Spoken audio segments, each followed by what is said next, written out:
Yuk, boleh ketua kelasnya dipimpin doa dulu. Kita siap berdoa, sikap berdoa.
Amira, Arvino, Clarissa, Delviro, Aini. Kemarin kita belajar tentang gerak pada tumbuhan. Sudah dijelaskan oleh Sister apa saja gerak-geraknya. Nah, kemudian sekarang kita akan lanjut ke materi hama dan penyakit pada tumbuhan. Seperti yang Sister bagikan untuk materinya, nanti boleh difotokopi, diperbanyak. Jadi biar bisa masing-masing punya fotokopiannya. Kita mau nanya ke kalian, ada yang pernah melihat tumbuhan itu tumbuhnya tidak normal ataupun rusak? Pernah. Ada yang tahu kenapa akibatnya? Kurang apa? Kekurangan air. Terus ada lagi selain kekurangan air? Kurang cahaya matahari. Terus kurang perawatan. Terus ada lagi? Enggak, tadi kurang sinar mataharinya. Oke, nah jadi tumbuhan tidak normal ataupun rusak itu banyak faktor. Nah, salah satunya yang akan dibahas di materi kita hari ini yaitu dikarenakan faktor hama dan penyakit pada tumbuhan. Nah, biasanya itu disebabkan oleh mikroorganisme yang menimbulkan penyakit atau penyimpangan metabolisme. Di antaranya bisa jamur, bisa bakteri, bisa virus, bisa nematoda, bisa apalagi serangga atau hewan-hewan yang lainnya. Nah, dari masuknya mikroorganisme inilah yang bisa menimbulkan penyakit atau infeksi di bagian tubuh tumbuhan tersebut, sehingga tubuh tumbuhan tersebut mengalami pertumbuhan yang tidak normal, kemudian ada bagiannya yang rusak.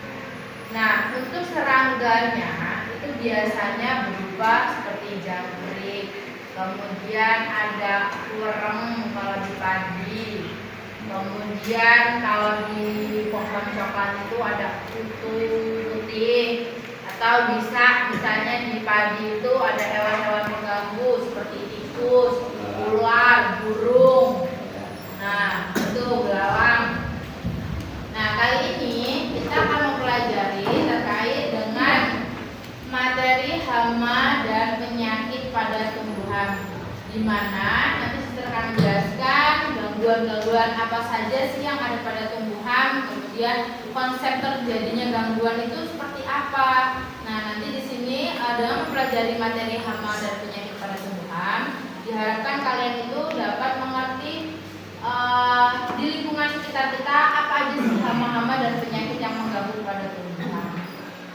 Nah, nanti kita akan bagikan lembar soal ini dikerjakan secara berkelompok. Jadi nanti di sini ditulis saja nama kelompoknya siapa-siapanya. Nah, nanti cara mengisinya itu boleh lihat dari lembar materi yang kita bagikan dan dituliskan di bagian kolom-kolom yang kosong. Jadi nanti nomor 1 apa, tulis di sini, nomor 2 apa, nomor 3 apa. Nah, itu sudah kita cantumkan skor-skornya. Artinya ketika kalian menjawabnya lengkap, sempurna, kalian akan mendapatkan skor yang sempurna. Nah, untuk ketua kelas boleh minta tolong dibagi ke kelompok. Ini ada 1, 2, 3, 4, 5, ada 5. Dibagi ke teman-teman.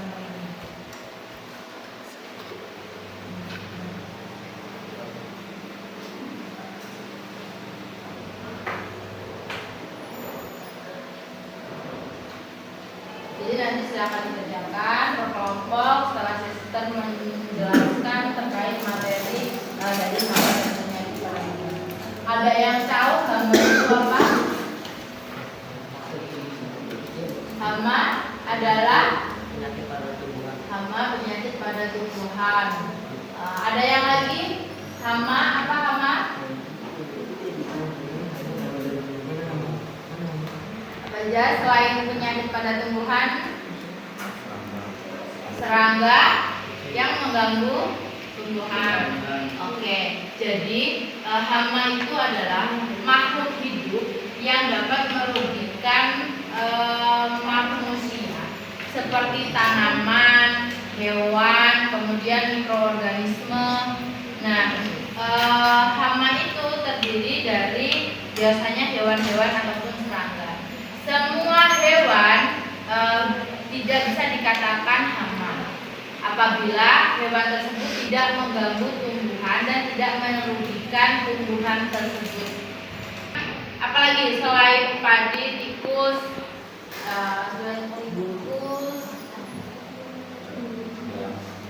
belalang, oke, belalang, kemudian ada wereng. Nah, itu adalah salah satu contoh-contoh hama pada tumbuhan padi. Itu beda dengan hama. Jadi penyakit itu menyerang melalui bakteri ataupun virus, sehingga dia menyerang bagian dalam kalau misalnya penyakit. Nah, di sini dikatakan bahwa hama dan penyakit pada tumbuhan disebabkan oleh serangga dan makhluk hidup lainnya, seperti ada virus, bakteri, protista, jamur, cacing, nematoda. Nah, biasanya kalau tanaman sudah terserang dengan hama dan penyakit, maka dibasmi menggunakan apa? Obat-obatan. Nah, obat-obatan itu kalau misalnya untuk membasmi hama dan penyakit, kita dalam ilmu pertanian itu biasanya disebut dengan pestisida. Nah, sesuai dengan jenis hamanya, pestisida itu dibedakan. Kalau misalnya untuk membasmi serangga berarti namanya insektisida, tapi kalau untuk membasmi jamur namanya fungisida. Kemudian kalau untuk membasmi bakteri namanya bakterisida, dan kalau misalnya untuk membasmi nematoda biasanya namanya nematisida. Ini biasanya menyerangnya berupa tusukan atau sobekan mulut. Jadi kalau misalnya kayak wereng tahu yang baunya busuk banget itu, kalau misalnya di tanaman padi, dia itu punya mulutnya itulah yang menggigit, yang memakan atau yang menusukkan cairan-cairan sehingga daun-daun yang ada di tanaman padi itu biasanya menjadi warna kekuningan. Yang kedua ada gangguan virus. Nah biasanya gangguan virus itu menyerang tubuh tumbuhan bagian dalam, yaitu bisa dengan ciri-cirinya daunnya keriting, kemudian layu, tidak mau berbunga atau berbuah meskipun sudah cukup umurnya. Nah ini dia biasanya setelah itu menimbulkan bercak-bercak berwarna hijau atau berwarna kuning pada daun. Silakan boleh langsung mengerjakan dan didiskusikan terkait lembar yang sudah berikan di masing-masing kelompok. Ya ini kalau misalnya jawabannya benar semua sempurna nilainya 10. Nanti kan itu ada 5 soal jadi 50. Nah nanti dikalikan 2 jadi selesai. Kerjakan satu kelompok. Tak.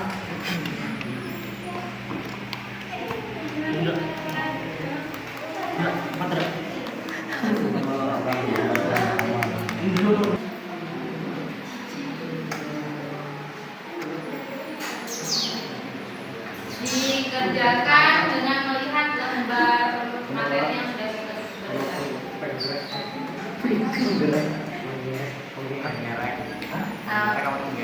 gerek biasanya di buah coklat yang warnanya hitam-hitam.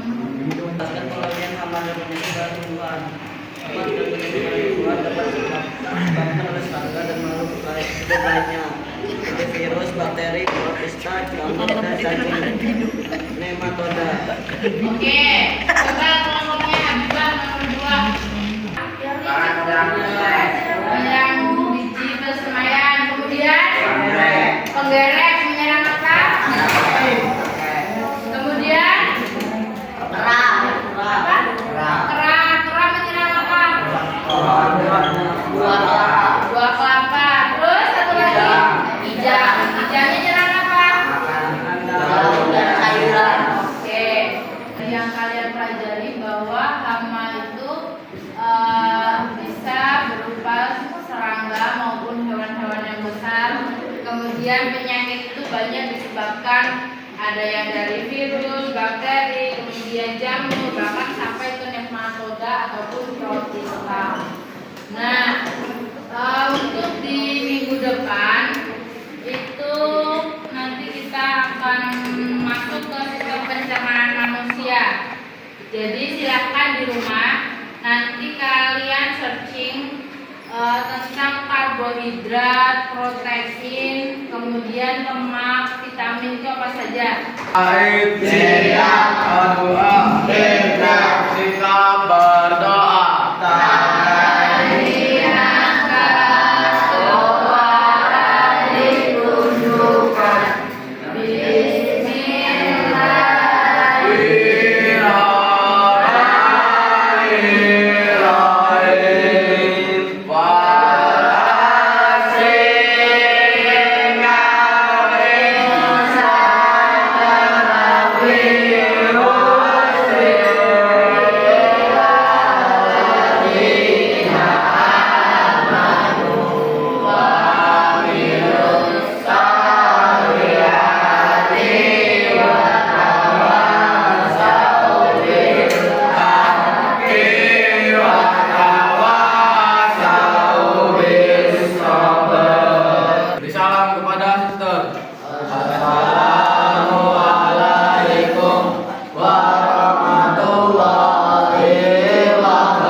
meskipun